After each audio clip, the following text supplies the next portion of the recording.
be covering Chapter 7, Ethics in Corrections, and we are looking at the nature of corrections. Since about 1982, there has been an explosion in incarceration and criminal justice supervision within the United States. The United States now has the highest rate of imprisonment in the world. This was the outcome of a specific set of social forces and policies that have variously been termed penal populism, mass incarceration, and get tough on crime. The timeline in the box, the prison explosion timeline of events, reveals how a series of political initiatives and policy changes have resulted in mass incarcerations. Overcrowding has resulted in the imposition of additional behavioral controls, a decrease in treatment programs, and a constant increase in recidivism. As of the late 2011, half of the states were operating their prisons above their designated capacity. California has provided a case study of how prison overcrowding can constitute a violation of constitutional rights. In the late 1970s, California shifted to a punishment policy that Simon referred to as total incapacitation. There was an assumption that criminals were incapable of change and would remain criminal. This resulted in a policy of incapacitation being seen as the most appropriate response. The U.S. Supreme Court ruled that overcrowding in California's prisons violated the constitutional prohibition against cruel and unusual punishment. The governor of California then signed a Public Safety Realignment Act. The objective was to conduct a realignment of the prison system by transferring or diverting prisoners to county jails and local community sanctions. This strategy is a displacement of state prison system overcrowding onto a county jail. When we look at women's incarceration, the Central California Women's Facility is the largest women's prison in the world, and it is designated to hold approximately 2,000 women. As of April of 2020, the population was at 131% capacity. New inmates are assigned a classification signifying their level of security risk. The prison is then divided into 4 separate units that include an administration, segregation, security housing, and a death row. The administrative segregation unit functions like a jail, and the women are moved to this facility if they are under investigation for a rule infraction or for other offenses. We then look at the shackling of pregnant women. 22 states and the federal government have legislation to prohibit or limit the shackling of a pregnant woman who is an inmate. These laws do not expressly prohibit any shackling whatsoever because they reserve the right to impose shackles where extraordinary circumstances exist. It is estimated that between 3 to 10% of women are pregnant when they are incarcerated. Shackling has been challenged through litigation on the basis that it amounts to cruel or unusual punishment. The criminal justice system has sought different ways to recoup some of the costs of maintaining a large prison population. In most states, defendants may now be required to pay adjudication costs, the cost of court-ordered treatment, and all of the costs of their imprisonment or supervision. When these fees or fines are not paid, they are commonly subjected to additional interest charges and surcharges. In 2013, it was estimated that between 25,000 and 80,000 inmates within a 44-state area were placed in a supermax prison. Sky singles the fact that maximum security prisons represent a social system in which an attempt is made to create and maintain total or almost total social control. Sky notes that a maximum security prison did not inflict acute physical discomforts or imposed harsh living conditions. Instead, it appeared to possess a grinding dullness, an existence lacking the amenities of life we take for granted, but an existence which is still tolerable. Conditions in maximum security prisons have changed dramatically since Sky conducted his research. Conditions at the Wisconsin Supermax Correctional Institution are depicted by a district court as the following. There are a number of levels of achievement within the prison as part of an incentive program. Cells are illuminated 24 hours a day. Inmates are not able to regulate cell temperature. They may only shower 3 times a week. Inmates are allowed 4 hours of exercise a week in an exercise cell. There is a small library set up in a cell, but inmates using the library must be shackled and cuffed. Confinement in a supermax security prison is known to cause severe psychiatric morbidity, disability, suffering, and mortality. The isolating conditions within a supermax confinement mean that many prisoners are unable to maintain their sanity, and a high number of them attempt suicide. The justification for the costly supermax prison is by no means clear. A research group in a 1997 report explained the rationale for the management and secure control of inmates who have officially designated as exhibited violence or serious and disruptive behavior while incarcerated. Such inmates have been determined to be a threat to safety and security in a traditional high-security facility, and their behavior can be controlled only by separation, restricted movement, or limiting direct access to both staff and other inmates. There is an absence of any validating empirical evidence. There is a scant research on supermax prisons because of the difficulty of gaining access. The rationale is not questioned within prison management spheres. It should be noted that supermax prisons are not concerned with an inmate's rehabilitation or moral reform. Hoskin argues that maximum security punishment is impersonal, shows no concern for the inmate, and is therefore morally wrong because it constitutes a denial of a person's dignity. He continues that sentences and treatments should not undermine the prospect of an inmate's reform and should not hold inmates in conditions that have the same effect. Seifert claims that solitary confinement denies inmates the opportunity to retain or even develop virtuous traits such as kindness, honesty, and courage because of their harsh living conditions. Maximum security in the United Kingdom was first established in the late 1960s. They had significant issues with order maintenance during the following 20 years. Conditions allowed prisoners to interact, be employed in a range of educational or vocational programs, and associate with staff. Shovel identifies a range of factors explaining the growth of a supermax prison. An economic crisis in the 1980s that encouraged rural communities to support the construction of supermax prisons was in their area. The privatization of prisons and the growth of a robust market for goods and services for both private and public prisons, fear of crime and punitive public attitudes towards criminals, and the political and lobbying capabilities of a prison officer union. Evaluating the success of supermax prisons. In California, not only has there been no reduction in violent prisons, there has been an actual increase in the violence. Studies conducted in Arizona, Illinois, and Minnesota have also found that there's no reduction in prison violence. A review in 2019 concluded that solitary confinement had no effect or only a weak effect on behavioral outcomes. A major argument in favor for the supermax model is that staff safety has increased. Solitary confinement. The defining characteristic of supermax prisons is the isolation of prisoners in solitary confinement.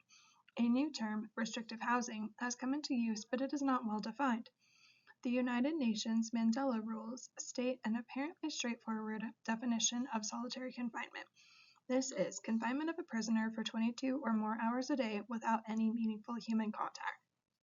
They are also defining this as prolonged solitary confinement as solitary confinement for a period in excess of 15 consecutive days.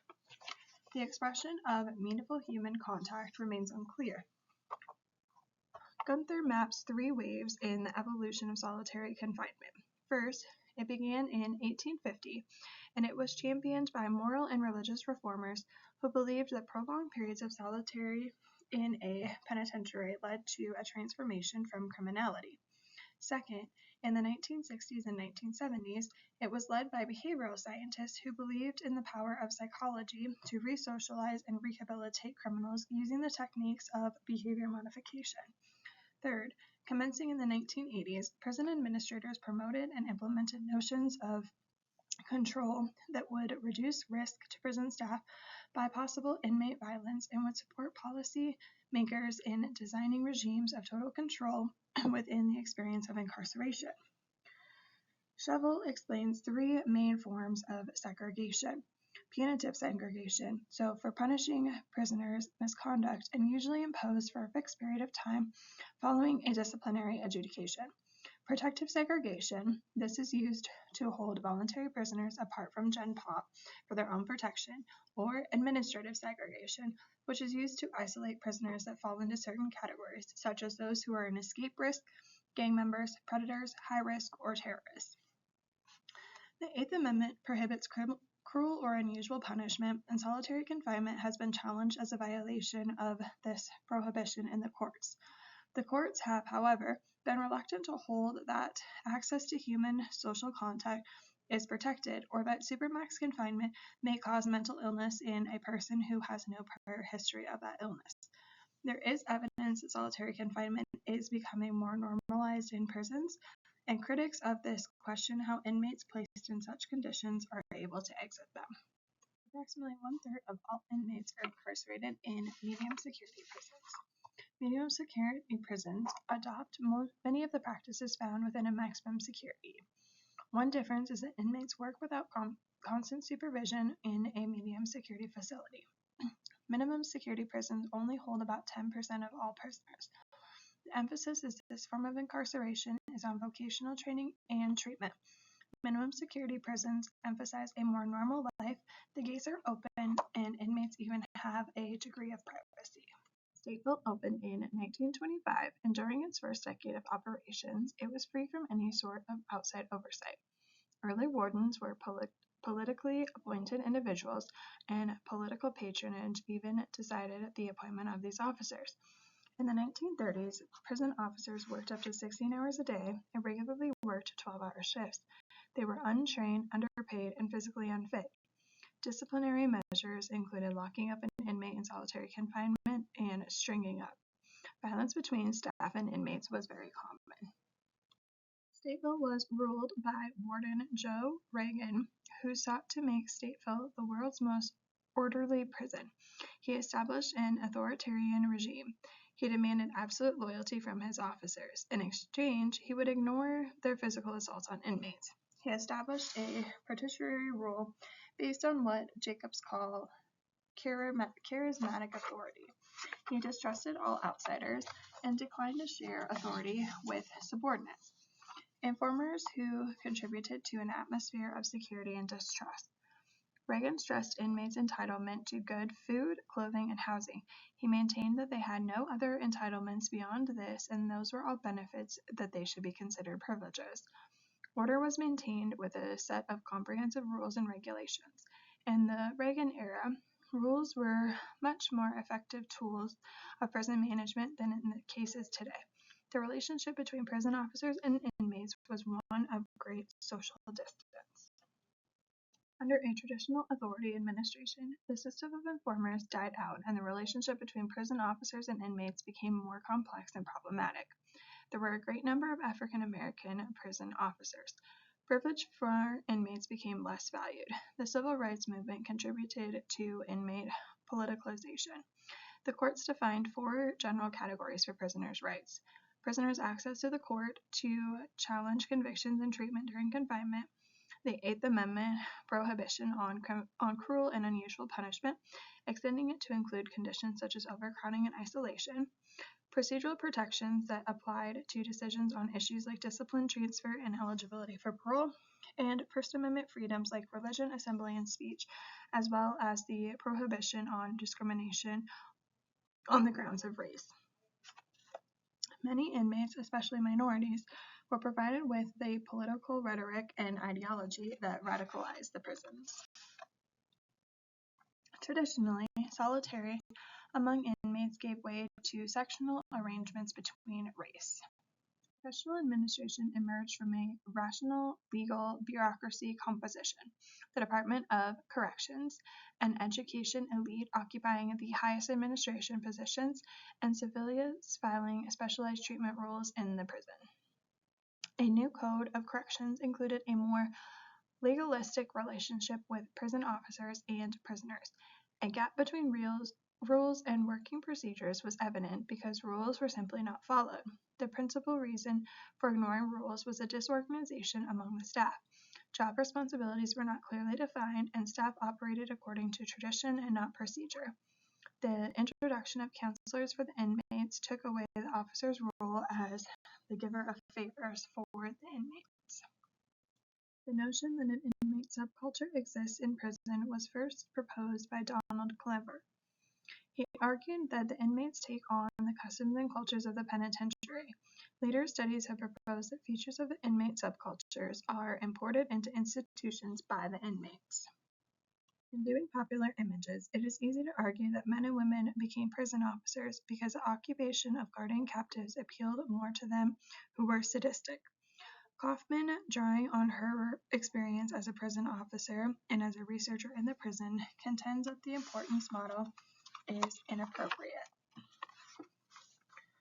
The prison subculture, as it is related to prison officers, is fostered and maintained by the prison work itself.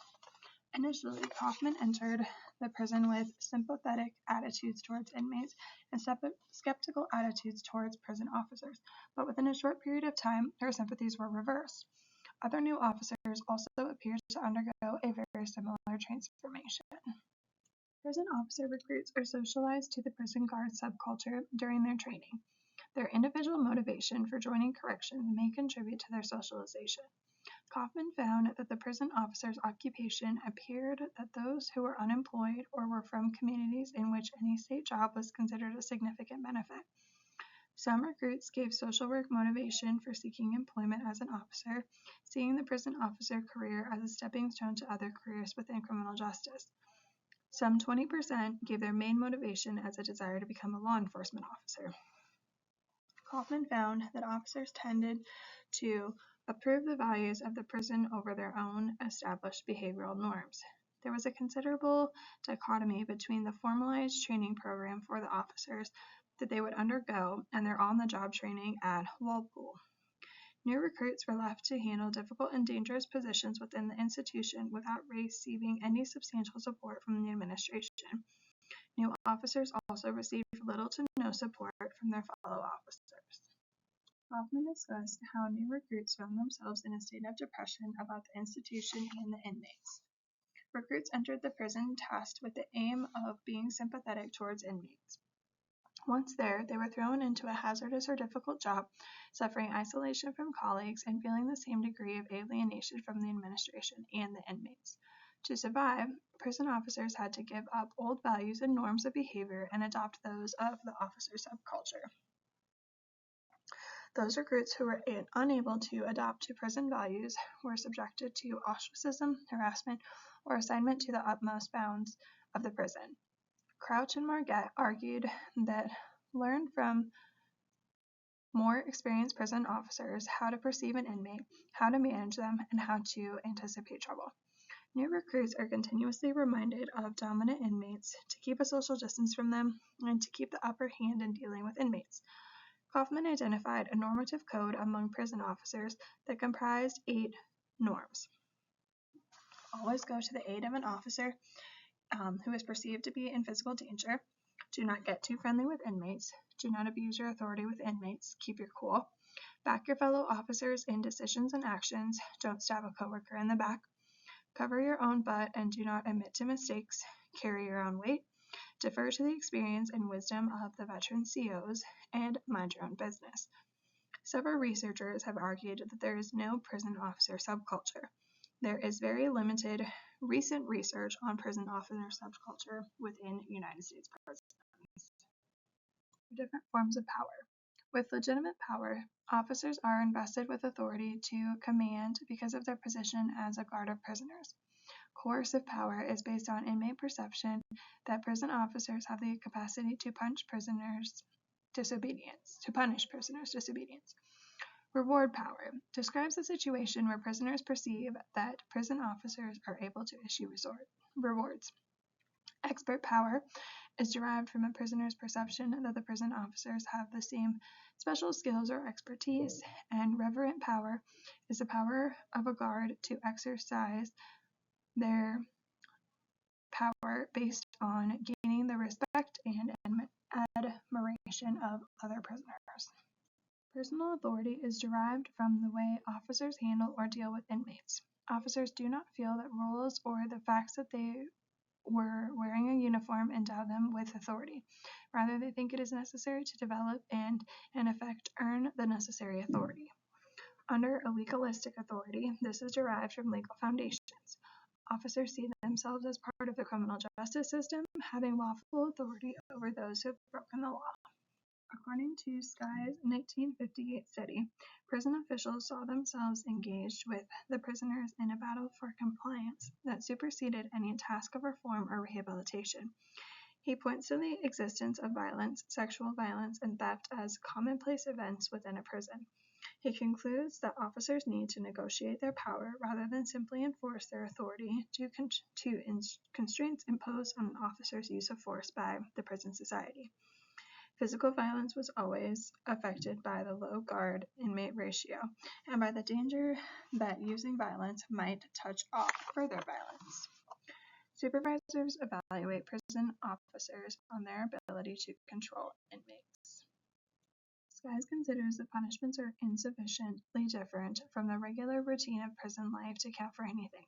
He notes that the rewards are already offered at the start of prison, particularly in the term of good time. This means there is an absence of ongoing positive incentives for either guards or inmates. Ultimately, the authority of the guards is corrupted by their having to continually compromise with their captives. Kaufman found that Walpole, in particular, systematic rewards for inmates was essential to ensuring their sustained cooperation. Nevertheless, award giving was not without its dangers. Inmates might try to corrupt guards and make allegations about officer corruption. Rewards might be used by inmates to blackmail the guards to ensure the continuation of these rewards. The rewards themselves might cause disruption or even violence among inmates unless they are evenly distributed. Valuable rewards such as drugs would endanger more conflict. Officers engaging in a particular reward process ran the risk of endangering their own fellow guards, for example, those bringing drugs into the prison. Rewards might not be adequate to induce compliance. Lombardo maintained that the process of corruption is far more complex than Sky describes it. Inmate cooperation with prison officers is a factor. So is the relationship between officers and inmates in handling mild rule violations. Informing the inmate of a rule violation rather than writing a citation for it was not considered an exercise of leniency. Instead, it was regarded as an act of strength because the guard was asserting his control over the situation, and by not writing a citation, the guard was demanding the inmate's acknowledgement of the guard's control. Many officers in this city perceived inmate attitudes as more important than actual conduct. Prison officials pointed out that inmates are better educated and more organized than before and move in groups that are involved in drugs and extortion. It is common to find that prison officers exercise various informal controls. Kaufman found that most officers rarely write discretionary reports except for major infractions. At Walpole, a guard might resort to locking inmates in their cell instead of issuing a disciplinary report for an infraction such as an inmate refusing to get back in line. At Auburn, an officer might submit a violation report on a Friday, knowing that no action would be taken until Monday, and having the effect of placing the inmate in keep lock for 2 days. Other informal methods of control include guards flushing toilets back into particular cells, shutting off electricity for an entire tier of cells, turning off the hot water, withholding toilet paper or matches, or even keeping back food. Corruption of authority refers to a practice by prison officials of deliberately refraining from enforcing prison rules and regulations. Deciding not to enforce the rules is perceived by prison officers as necessary to gain inmate cooperation and a reflection of the officer's relative powerlessness. Crouch and Marquette summarize 2 other forms of potential corruption. The first is the loss of authority that may arise when officers become too friendly with inmates, and the second involves handing over officer tasks to inmates. Hepburn draws attention to the role ambiguity that officers experience because of having to perform both treatment and custodial roles. The treatment role requires that the officers demonstrate helping behaviors, enforce the rules with discretion, and establish a degree of personal relations with inmates.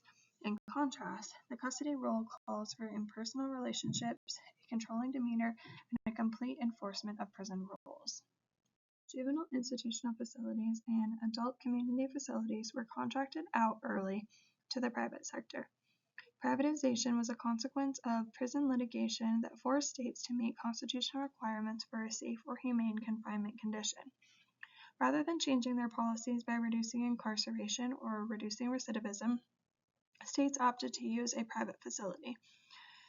Commentators now describe a correctional industrial complex that includes the private prison industry, state legislatures, lobbyists, and correction professionals. Immigration and Customs Enforcement have for many years contracted these facilities to detain illegals awaiting deportation. The biggest private prison provider is the Corrections Corporation of America, or CorCivil. There is a wide variation by state in the use of private prisons. Private prisons are approximately a $5 billion industry. The proponents of the prison privatization tend to justify their support by advancing programming, rationalizing arguments that emphasize the supported economic benefit of contracting. Those against privatization stress the ethical and moral implications. The question is it appropriate for imprisonment to be administered by anyone other than the state and its employees? Legal punishment is defined as that which is imposed and administered by an authority established by the legal system. Theories concerning the relationship between the individual and the state involve the notion of a social contract. Hobbes argues that individuals freely transfer their rights to a powerful authority in exchange for security and protection. Locke argues along somewhat similar lines, but maintains that political power remains with those individuals who collectively constitute a society. The task of the state is to protect individuals, but if the state fails in this task, individuals have the right to resolve the state. Classical liberal thinking argues that in spite of a social contract, political power remains with the individuals who are delegating their powers.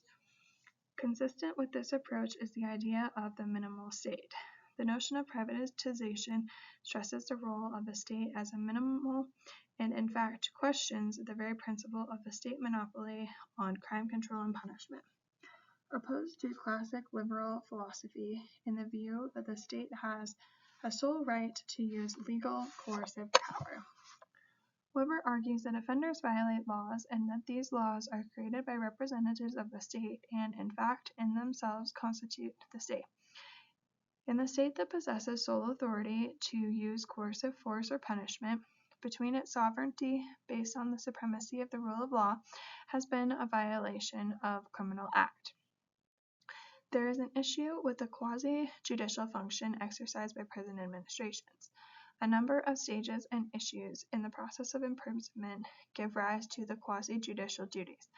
Those who favor privatization argue that proper government oversight and monitoring can ensure that these substantive and due process issues can be properly addressed.